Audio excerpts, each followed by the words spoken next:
Hello everyone, my name is Nikki. I am an exercise therapist in the Cardiac Rehab program, and today we will be talking about stress. On our agenda for today, we're going to talk about what stress is and how the body responds to it, the impacts of long-term stress on your health, and most importantly, some strategies we can use to help manage our stress. When we hear the word stress, we often think of something negative, but stress itself is a state of mental or emotional strain or tension resulting from adverse or demanding circumstances. There can actually be good stressors or bad stressors.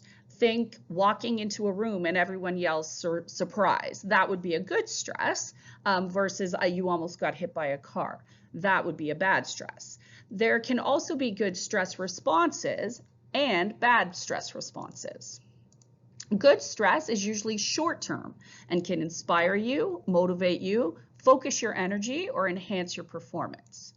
Bad stress can wear you out, reduce performance, cause anxiety, and can be harmful to your health. When it comes to stress, it isn't the stressor itself that is the problem. It is how we perceive and react to the stressor that is going to be an impact on our health.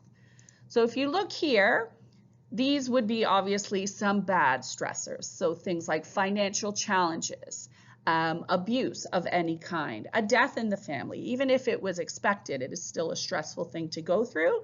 Illness or injury, or finding out that you're not well, is obviously a bad stress. On the other side, we have good stressors, things like moving into a new home, the birth of a child, retiring, right? We plan for retirement our whole working career, but then when we get there, it's a scary thing. What am I going to do with my time now? How am I going to pay the bills? A work promotion, it's a good thing. You've been acknowledged for doing a good job, but now all of a sudden you have new responsibilities you need to learn. And then anytime we're learning a new skill can be very stressful. Regardless of the type of stress, our body actually reacts the same way, gives the same stress response. You may have heard it called fight or flight is another term for the stress response. And it is the same response, as I said, whether it's a good stress or a bad one. If you ever think back to when a time you felt under stress, or as I said, even walking in on a surprise party, you probably noticed that maybe your breathing rate went up, your heart rate went up or was racing, your muscles tense up. And this is all due to the hormone cortisol that is released that causes us to go into this fight or flight mode.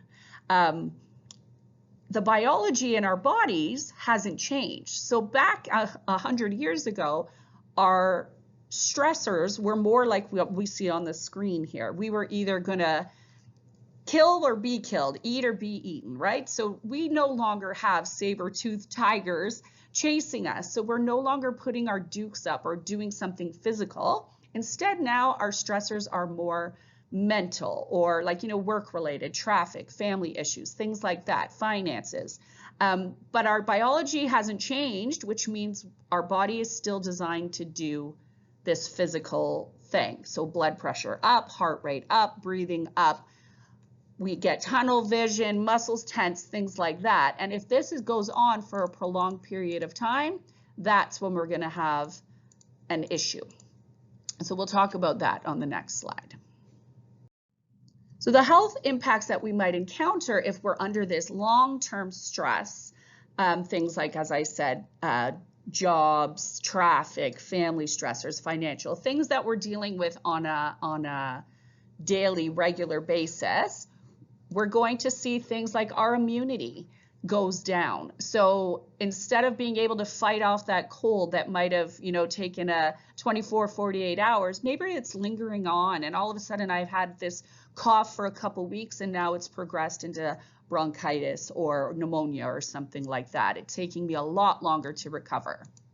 When it comes to our brain, we might have difficulty concentrating, impaired memory loss, anxiety, depression, just getting irritable quicker, or not being able to sleep, which actually makes the problem that much worse.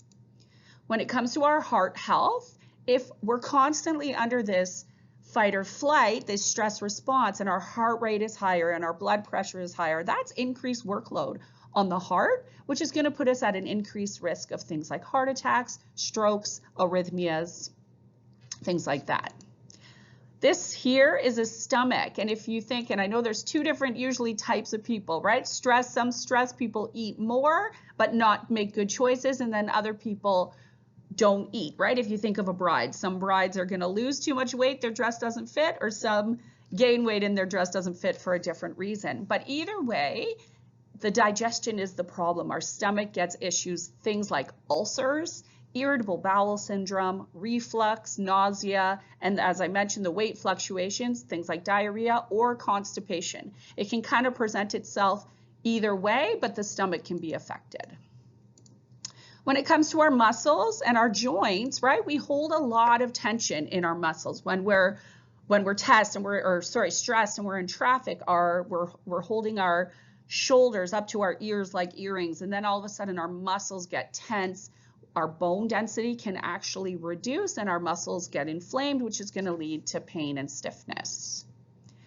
When it comes to our nails and our hair, right, we can have our nails become brittle and break easily, hair loss, our skin, we might develop acne, drier skin, things like that, because our skin is an organ. And then, no, we're not all going to get pregnant when we're stressed, even though that's what that picture looks like, but it can affect our reproductive system. So this decreased hormone production can affect our fertility, reduce sex drive, cause erectile dysfunction, and things like that. So not something we want to ignore, this long-term stress. We want to deal with it.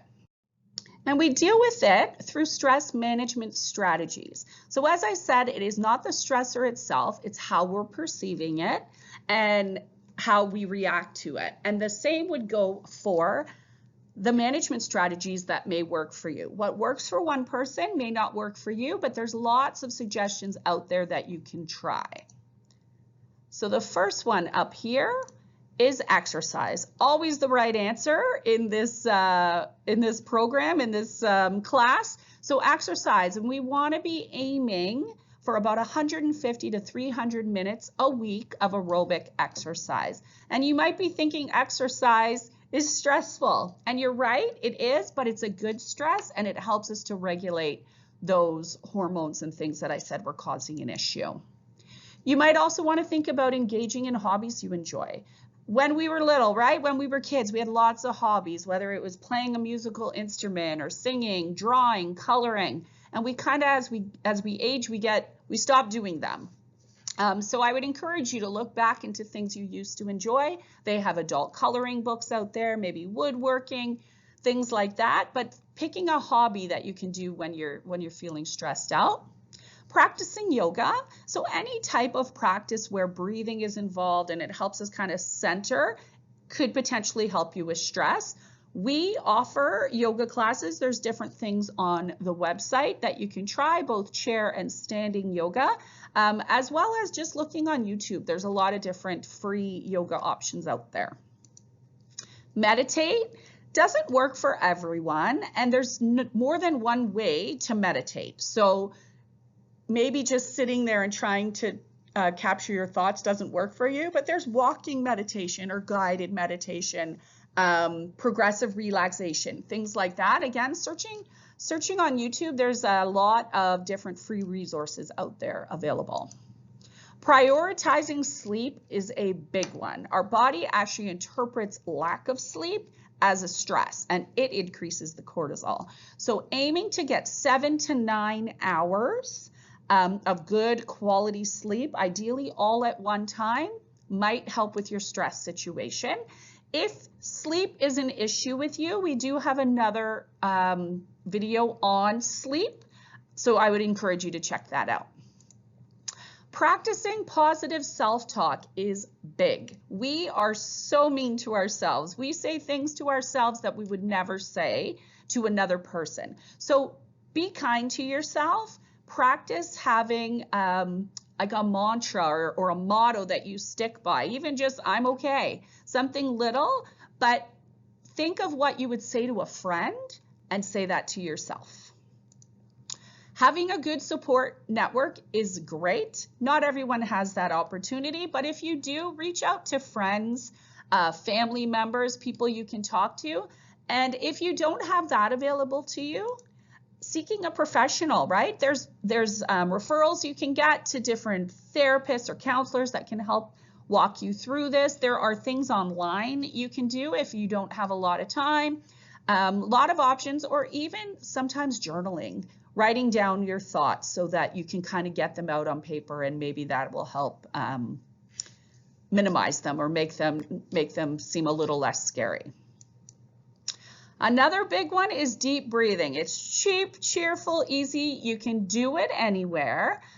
We teach our kids to do that, right? Take a deep breath, count to 10. So deep breathing is a great strategy. And as I said, you can do it anywhere. So we'll practice with that next. So deep breathing or belly breathing is great because it helps when the movement of the diaphragm stimulates anti-stress hormones. So I said the stress hormone cortisol increases when we're under stress. Just taking a few deep breaths can actually help produce some other hormones, which are going to help promote that relaxation. And it can help refocus and train your mind. So what I want you to do is just sit comfortably, close your eyes. I want you to put one hand on your upper chest and the other hand on your belly. I want you to take a deep breath in through your nose, and ideally that top hand stays still and the bottom hand is actually what's rising, because we want to be breathing with our diaphragm, not our lungs. So take in a deep breath, hold it, and then breathe out for the same count. 1, 2, 3. So we're going to do that a few times.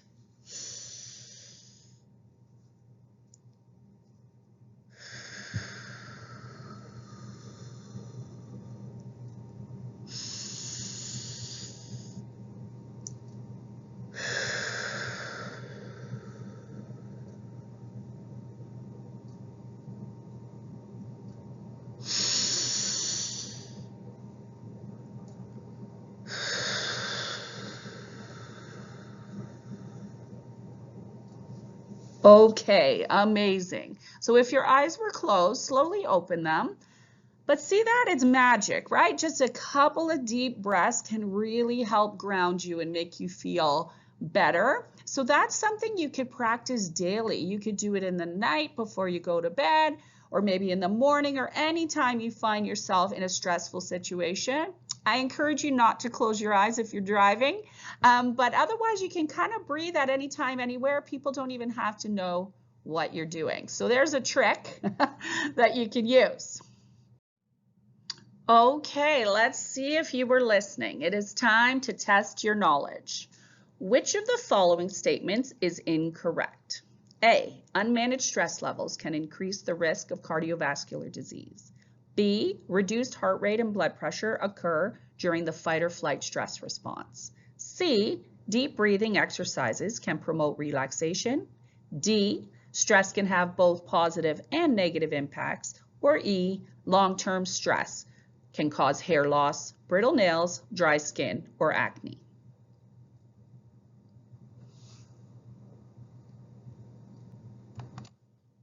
Okay, the B's have it. So they tried to trick us. It's actually increased heart rate and blood pressure that occur during the fight or flight stress response.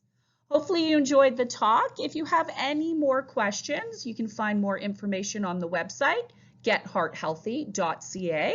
You can also reach out to your exercise therapist and they'll be able to answer anything for you. Thanks. See you later. Bye-bye.